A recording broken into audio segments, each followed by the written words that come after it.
बेंगलोर में हुए कांड के बाद क्या अब विराट कोहली भी गिरफ्तार होंगे?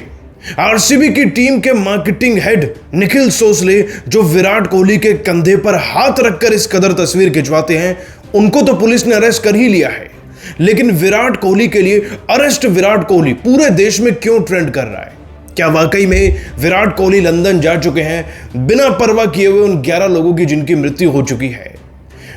आरसीबी की टीम और उनके फैंस को अगर यह लग रहा है कि ट्रॉफी जीतकर उन्होंने इतिहास रच दिया है, तो उन्होंने एक और इतिहास रचा है, एक साथ एक ऐसा स्टैम्पेड प्लान करने का जिससे 11 लोगों की मृत्यु हो चुकी है और 60 से ज्यादा लोग गंभीर रूप से जख्मी हैं। और अगर आपको लग रहा है कि यह मामला बहुत हल्का है, तो ऐसा बिल्कुल भी नहीं है।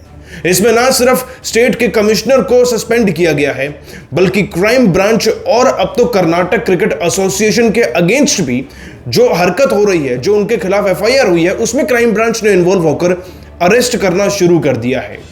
मैं आपको बता दूं कि आज की ताजा खबर यही है कि आरसीबी की टीम के मार्केटिंग हेड, या यूं कह लीजिए कि जो सारा काम देखते हैं आरसीबी की टीम का, वो निखिल सोसले हैं। आपने अक्सर देखा होगा विराट कोहली के साथ मौजूद रहते हैं, गले में एक आई कार्ड होता है और इनकी वाइफ अनुष्का शर्मा के साथ बैठी होती हैं, जो अभी ऋषभ पंत को भी टीज कर रही थी। खैर, मुद्दे की बात पर आते हैं। मुद्दे की बात यह है कि हाल फिलहाल में एक एफआईआर लॉन्च की गई है आरसीबी की टीम के खिलाफ, मैनेजमेंट के खिलाफ, कर्नाटक क्रिकेट एसोसिएशन के खिलाफ, और उसी एफआईआर के तहत बेंगलोर की लोकल पुलिस और क्राइम ब्रांच ने एक जॉइंट ऑपरेशन किया और 4 लोगों को धरा है, जिसमें सबसे बड़ा नाम निखिल सोसले का है।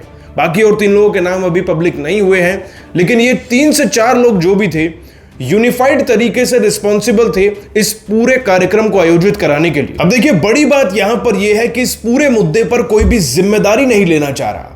वहां बीसीसीआई कह रहा है, अरुण धुमाल जी जो बीसीसीआई के प्रेसिडेंट हैं, कि यह कार्यक्रम हमने तो आयोजित नहीं कराया।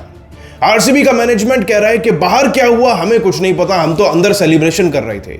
स्टेट गवर्नमेंट कह रही है कि अंदाजा लोगों का कम था आने का, लोग ज्यादा आ गए, हमने मना भी किया विक्ट्री परेड के लिए, पुलिस बल उतना अवेलेबल था भी नहीं, लेकिन फिर भी उस कार्यक्रम को कराया गया, जिसकी वजह से भगदड़ हो गई।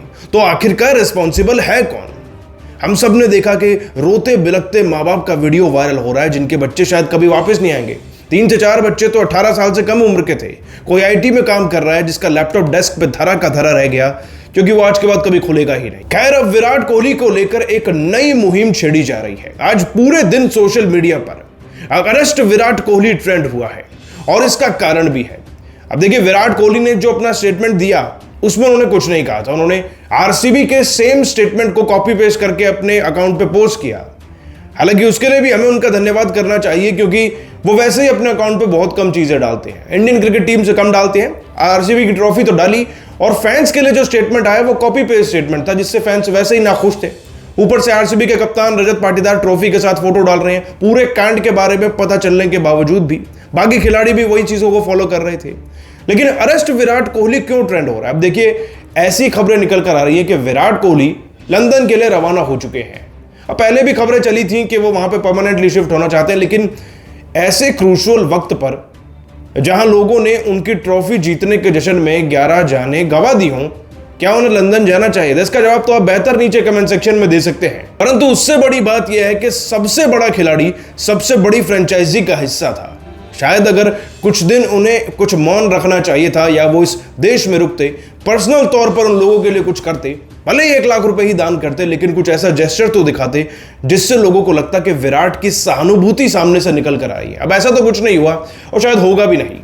इसीलिए पूरे देश में अरेस्ट विराट कोहली ट्रेंड कर रहा है, क्योंकि देखिए, आरसीबी के फैंस एक तरफ हैं और 50% फैंस उसमें विराट कोहली के भी थे। इसीलिए लोग विराट कोहली पर भड़क रहे हैं। हालांकि सच बात तो यह है कि कसूर मैनेजमेंट का है, खिलाड़ियों का नहीं है। खिलाड़ियों का कसूर वहां कह सकते हैं कि अगर सेलिब्रेशन के वक्त उन्हें पता चल चुका है कि बाहर भगदड़ भी हो चुकी है, कोई मरा है या नहीं वो बात अलग है, तब भी उन्हें उस सेलिब्रेशन को रोकना चाहिए था। लेकिन जिस सेलिब्रेशन में डिप्टी सीएम ही कैमरामैन को थप्पड़ मार रहे हो फ्रेम में आने के लिए, उसमें खिलाड़ी क्या करेगा? वो तो उनसे माला भी पहनेगा और साथ में परना भी पहनेगा, जो भी वो पहनाएंगे वो देंगे, उनके साथ फोटो खिंचाएंगे। सीएम वहां मौजूद थे, डिप्टी सीएम वहां मौजूद थे, लेकिन बाहर लोग मर रहे थे। खैर, अब ये मुद्दा बड़ा हो चुका है। अभी तो एक एफआईआर हुई है, अभी कई सारी एफआईआर होंगी, और जाहिर सी बात है एफआईआर होंगी तो एक्शन भी होंगे। जिस तरीके से इन 4 लोगों को धरा गया है, और भी आरसीबी के मैनेजमेंट के टॉप लेवल के कुछ ऐसे बंदे हैं जिनको भी धरा जाएगा और उनसे पूछा जाएगा कि जब आपको पुलिस ने मना किया था, स्टेट गवर्नमेंट ने मना किया था, तो इतना बड़ा कार्यक्रम इतनी जल्दी आयोजित कराने की क्या जरूरत थी? कुछ दिन बाद भी ये हो सकता था। शायद कुछ दिन बाद होता तो वो 11 लोग बच जाते, उनके घरों में भी खुशियां होती, कोई नहीं रो रहा होता। लेकिन अफसोस अब वो सब वापस नहीं हो सकता। आरसीबी की मैनेजमेंट पर सवाल वाजिब है, लेकिन अरेस्ट विराट कोहली पर आपका क्या कहना है? नीचे कमेंट सेक्शन खुला हुआ है। यूट्यूब पर अगर आप हमें देख रहे हैं तो अभी सब्सक्राइब कर लीजिए और फेसबुक पर फॉलो कर लीजिए। जल्दी मिलते हैं एक और नई वीडियो में। जय हिंद।